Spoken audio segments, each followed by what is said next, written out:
Grabe no, napakadaming gulong ate. Delikado po yan, baka bahayan ng ahas. Lamok. Oo, totoo yan, puro estudyante pa naman dito. Kaya nga po, ayan oh, may mga tubig pa oh. Ala, buti na lang talaga, naalis na yan. Matagal na po yatang stock yan dyan. Shout out kay ate na napakasipag. Very good naman talaga oh. Wow. Grabe, napakadaming gulong. Grabe. Oh, mag-ingat po kayo sa pagkukuha ng mga gulong-gulong dyan. Yan ang aking sir. Mama, kababalik ng grade 5. Very good.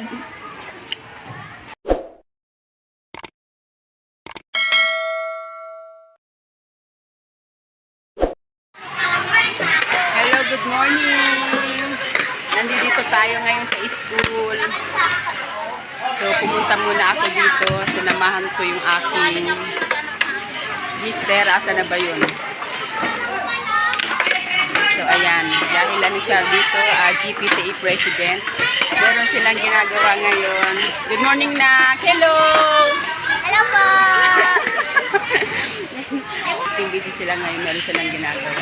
So, yung nasa likod ko po ay nag-grass cutter sila. Ayan si Sis Janice. Si Sis Aryan yung gumawa ng bulaklak kanina. At saka si Margaret. Tingnan natin. Puntahan natin sila guys. Apakasipag naman talaga ng mga parents dito sa elementary. Yan ang aking boss, manager, Teniente Colonel. Hello boss! Tapos meron sila nag-grass cutter. So isa yan sa mga project nila dito sa school. Yung kalinisan. Grabe no, napakadaming gulong ate. Delikado po yan, baka bahayan ng ahas. Lamok. Oo, totoo yan, puro estudyante pa naman dito. Kaya nga po, ayan oh, may mga tubig pa oh.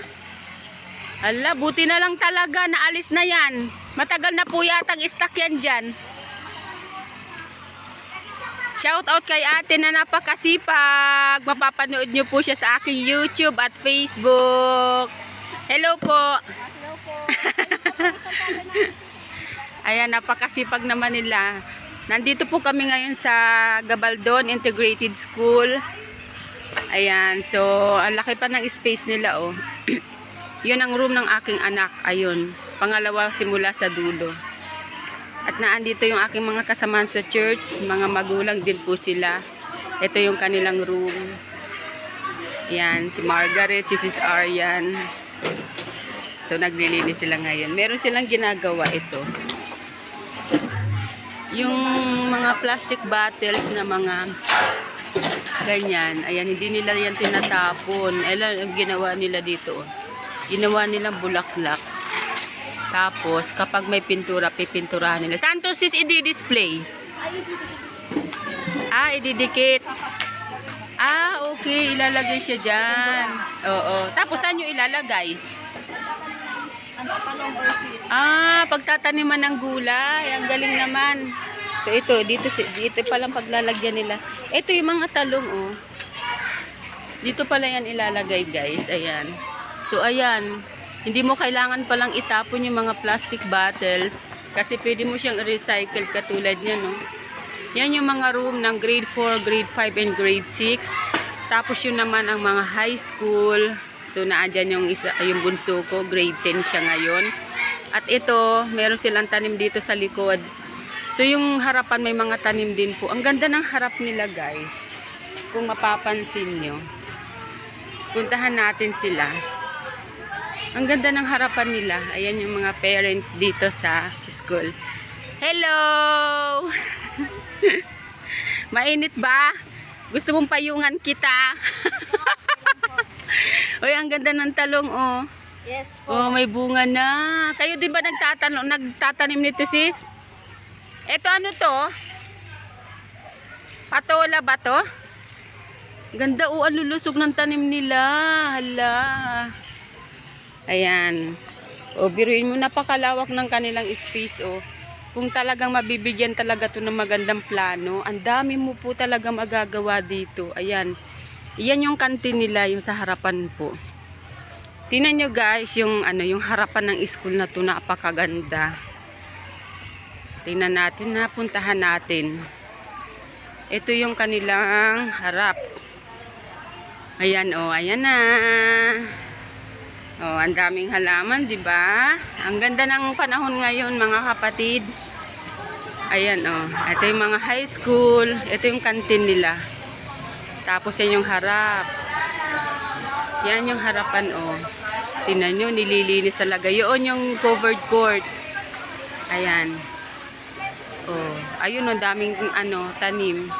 Tapos yun na yung pinakang main gate. Ayan.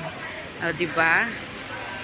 Ayan, balik tayo dito sa aking boss manager, Teniente Coronel. Siya po kasi ang GPTA president po dito ng school this year. So, ayan, kaya ang galing din ng plano nila.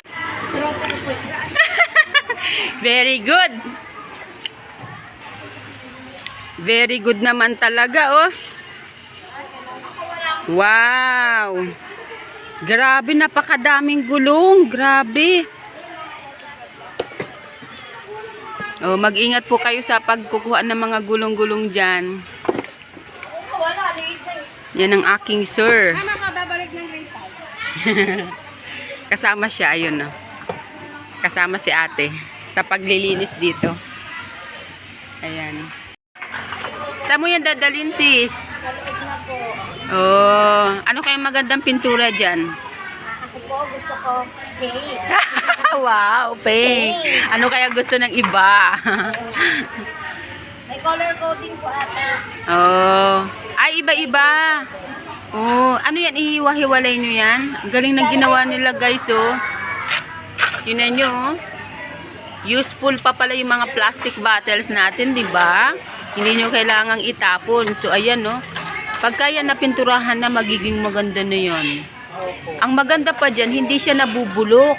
Oh, di ba? So, pang matagalan yan, maaabutan pa yan ng mga susunod na Susunod na tayo. henerasyon, oo.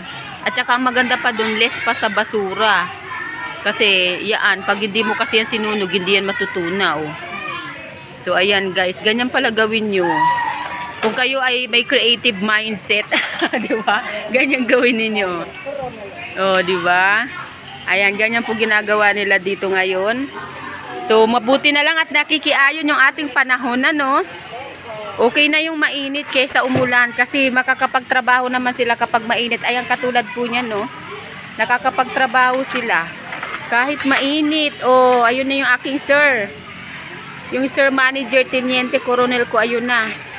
Naku po, yan ang kalaban niya, init, sis. Pero mas okay na yan. Mas marami silang magagawa pag mainit ang panahon, unlike pag maulan. Kasi yung iba ayaw magpaulan. So, ayan. Maaga pa kayo nandito? Opo. Hindi, ang dami nyo nang nagawa. Ano? Ang galing, oh. Diba? Ayan. Gayahin nyo yan. Shout out sa lahat ng school. Gayahin nyo po yung ginagawa nila. O, diba? Sila ngayon ay magiging modelo na ng ibang school. Oh, ha? Oh, ayan. Ay, napakarami pa palang gulong na tinatanggal, oh. Shout out po sa kanilang... Ayan. Ayan po. Saludo ako sa mga parents ng mga estudyante dito. Ang dami nilang nagagawa, oh. Busy po sila. Ang aga siguro nila dito. Ayan si Sis Janice, nanay ni Lady. Anong grade na ni Lady, sis? 5 po. Grade 5. Ayan po. At meron silang hinired na grass cutter. Ayun si kuya. Kasi alam niyo po, pag hindi to tinabas yung mga yan, delikado po yan sa mga bata. Lalo na dito, oh. Pwedeng bahayan to ng ahas. Kasi nasa likod sila ng bukid. So, salamat at nagkakaroon dito ng magandang development dito sa school na to. So, hindi lang itong taon na to makikinabang yung lahat ng project na yan, kundi yung mga susunod pang taon. Ayan yung ating grass cutter, si kuya. Ang dami niya nang natanggal ng mga damo. At ito, lalo na po itong mga gulong na to. Napaka-importante na matanggal talaga to lahat ng gulong na to. Kasi hindi lang ahas pwedeng tumira diyan, kundi mga lamok at pwedeng magka-dengue ang mga bata. Uy, be, dahan-dahan ka dyan. Baka mamaya may ano dyan, ha? May ahas dyan. Titingnan mo din. Ayan, oh. Napakasukal ng damo, oh. Titingnan mo din. Dapat meron kang panungkit-nungkit na ganun, no? Yung pangkawit ng gulong. Off muna tayo dyan. Ano po siguro yan? Pwede na yan. Kasi mga tanod din naman po. Oo, dandahan. Pwede siguro i-request na rin natin sa session dito. Dapat may panungkit ka dyan, be. Ayan, oh. Tingnan nyo po itong nasa likod na to, oh. Oh, grade 4 ang naan dito. Oh, ayan ang nasa likod. Oh, ito tingnan mo itong butas na to, oh. Ayan, oh. Oh. Yan butas na yan, oh. Delikado yan, bahaya ng ahas. Ayan ang kanilang background ng school. Ayan, thank you guys for watching. Salute po sa lahat ng parents and teachers po dito dahil ayan, naglilinis na po sila. General cleaning yan talaga.